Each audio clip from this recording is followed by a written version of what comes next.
ടി.ബി.പി പൊളിക്കാൻ കൊടുത്ത ജിപ്സി വ്യാജ നമ്പർ പ്ലേറ്റുമായി പിടിയിൽ. പെരുമ്പാവൂരിൽ എം.വി.ഡിയാണ് വാഹനം കണ്ടെത്തിയത്. കർണാടക രജിസ്ട്രേഷനിലുള്ള ജിപ്സി മറ്റൊരു ഷെവർലെ കാറിന്റെ രജിസ്ട്രേഷനിലാണ് ഓടിയിരുന്നത്.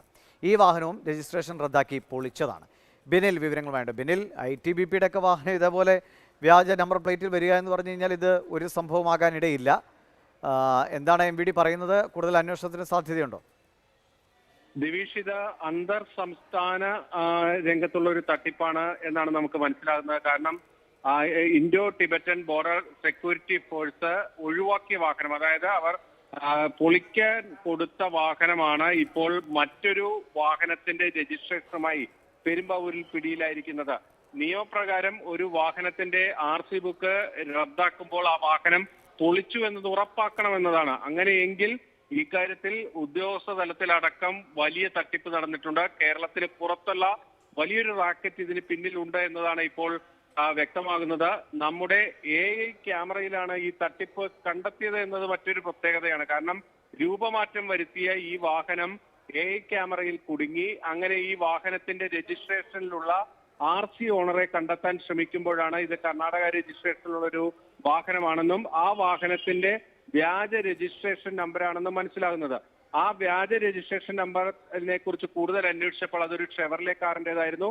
ആ കാറും ഇത്തരത്തിൽ രജിസ്ട്രേഷൻ റദ്ദാക്കി പൊളിച്ച കാറിന്റെ നമ്പരുമായിട്ടാണ് ഈ ജിപ്സി കറങ്ങി നടന്നിരുന്നത്. അതുകൊണ്ട് തന്നെ ഇത് കണ്ടെത്തി ഇതിൽ നടപടിയെടുക്കുക ഇത്തിരി പ്രയാസകരമായിരുന്നു.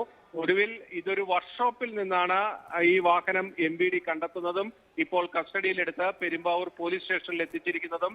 ഇതിൽ കർണാടക പോലീസും വിശദമായ അന്വേഷണം നടത്തുന്നുണ്ട് എന്നാണ് നമുക്ക് മനസ്സിലാകുന്നത്. എന്തായാലും അന്തർ സംസ്ഥാന റാക്കറ്റാണ് ഇതിന് പിന്നിൽ. വലിയ തട്ടിപ്പ് തന്നെ നടന്നിട്ടുണ്ട്. ഇത് ഒരു വാഹനമായിരിക്കില്ല, ഇത്തരത്തിൽ നിരവധി വാഹനങ്ങൾ ഇപ്പോൾ കേന്ദ്ര സേനയുടെ ഒരു വാഹനമാണ് ഈ രീതിയിൽ വ്യാജ രജിസ്ട്രേഷൻ നമ്പരുമായി പുറത്തു കൊണ്ടുവന്നത്. അവർ പൊളിച്ചു എന്നുറപ്പാക്കിയ വാഹനമാണ് ഇത്തരത്തിൽ കൊണ്ടുവന്നത് എന്നതാണ് ഇതിന്റെ ഗൗരവം വർദ്ധിപ്പിക്കുന്നത്. അങ്ങനെയെങ്കിൽ കൂടുതൽ വാഹനങ്ങൾ കൊണ്ടുവന്നിട്ടുണ്ടാകാം. സാധാരണ നിലയിൽ പലയിടത്തും ഇരുചക്ര വാഹനങ്ങൾ, ബുള്ളറ്റുകൾ ഇതൊക്കെ മുൻപ് പലയിടത്തും കണ്ടെത്തിയിട്ടുണ്ട്. പക്ഷേ ഇത്തരത്തിൽ വലിയ വാഹനങ്ങൾ കണ്ടെത്തുന്നത് അപൂർവമാണ്. അതുകൊണ്ട് തന്നെ ഇതിൽ വളരെ വിശദമായ ഒരു അന്വേഷണം തന്നെ പോലീസിന്റെയും മോട്ടോർ വെഹിക്കിൾ ഡിപ്പാർട്ട്മെന്റിന്റെയും ഭാഗത്തുനിന്ന് നടന്നു വരികയാണ്.